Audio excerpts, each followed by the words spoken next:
Hello friends, मेरे channel में आपका स्वागत है।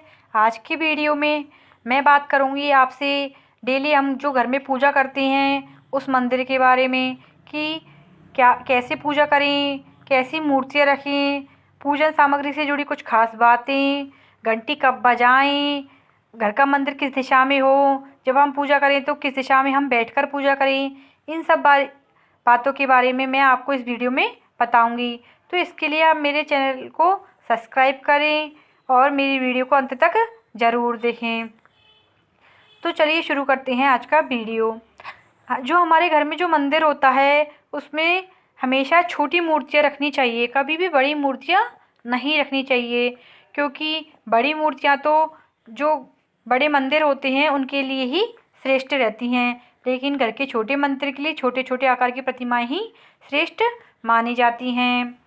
कहते हैं कि यदि हम घर में शिवलिंग रखना चाहते हैं, घर के मंदिर में शिवलिंग रखना चाहते हैं, तो शिवलिंग हमारे अंगूठी के आकार से बड़ा नहीं होना चाहिए। कहा जाता है शिवलिंग बहुत संवेदनशील होता है। घर के मंदिर में छोटा सा शिवलिंग ही रखना चाहिए, वही शुभ माना जाता है, बड़ा शिवलिंग नहीं रखना चाहिए। अब मैं बात करती हूँ कि जब हम पूजा करते हैं तो हमारा मुंह किस दिशा में होना चाहिए। तो जो घर में पूजा करने वाला व्यक्ति है, कोई भी है, उसका मुंह हमेशा पश्चिम दिशा की ओर होगा तो वह बहुत शुभ माना जाता है। और पूजा स्थल का द्वार पूर्व दिशा की ओर होना चाहिए। यदि यह संभव ना हो तो पूजा करते समय व्यक्ति का मुंह पूर्व दिशा में होगा, तब भी वह श्रेष्ठ फल प्राप्त कर सकता है।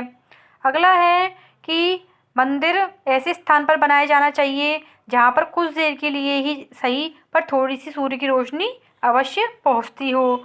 जिन घरों में सूर्य की रोशनी और ताज़ा हवा आती है वहाँ कई दोष स्वतः ही समाप्त हो जाते हैं, क्योंकि सूर्य की रोशनी से तो वातावरण की नकारात्मक ऊर्जा खत्म होती है और सकारात्मक ऊर्जा बढ़ती है।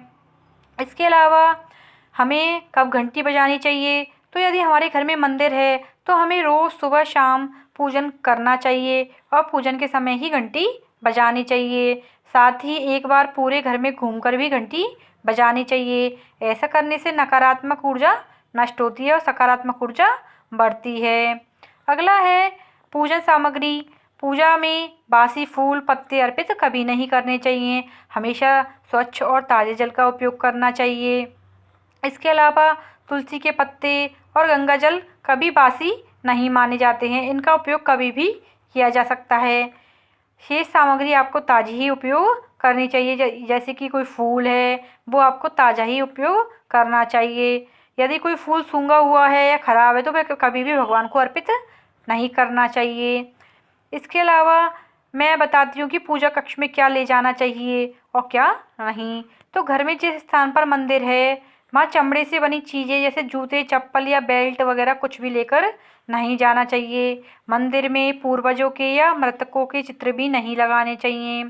पूर्वजों के चित्र लगाने के लिए दक्षिण दिशा रहती है, उसी में आपको पूर्वजों के चित्र लगाने चाहिए। घर में दक्षिण दिशा की दीवार पर पूर्वजों के चित्र लगाए जा सकते हैं, लेकिन कभी भी मंदिर में नहीं रखने चाहिए। अगला है कि घर के मंदिर के पास शौचालय नहीं होना चाहिए। घर के मंदिर के पास शौचालय होना अशुभ माना जाता है, अतः आप घर में ऐसे स्थान पर पूजा कक्ष बनाएं जहाँ शौचालय ना हो। यदि किसी छोटे कमरे में पूजा स्थल बनाया हुआ है तो वहाँ कुछ स्थान खुला होना चाहिए जहाँ आसानी से बैठा जा सके। अगला है रोज रात को सोने से पहले आपको मंदिर को पर्दे से ढक देना चाहिए। जिस प्रकार हम सोते समय किसी प्रकार का व्यवधान पसंद नहीं करते हैं, ठीक उसी भाव से मंदिर पर भी पर्दा ढक देना चाहिए और भगवान से कहना चाहिए कि आप भी भगवान सो जाइए, जिससे भगवान के विश्राम में भी बाधा उत्पन्न ना हो। इन कुछ जरूरी बातों को ध्यान में रखना चाहिए और नियमित पूजा अर्चना करनी चाहिए। तो दोस्तों, यदि आपको मेरे द्वारा दी गई जानकारी अच्छी लगी हो तो मेरे चैनल को सब्सक्राइब कीजिए, मेरे वीडियो को लाइक कीजिए और शेयर कीजिए। धन्यवाद।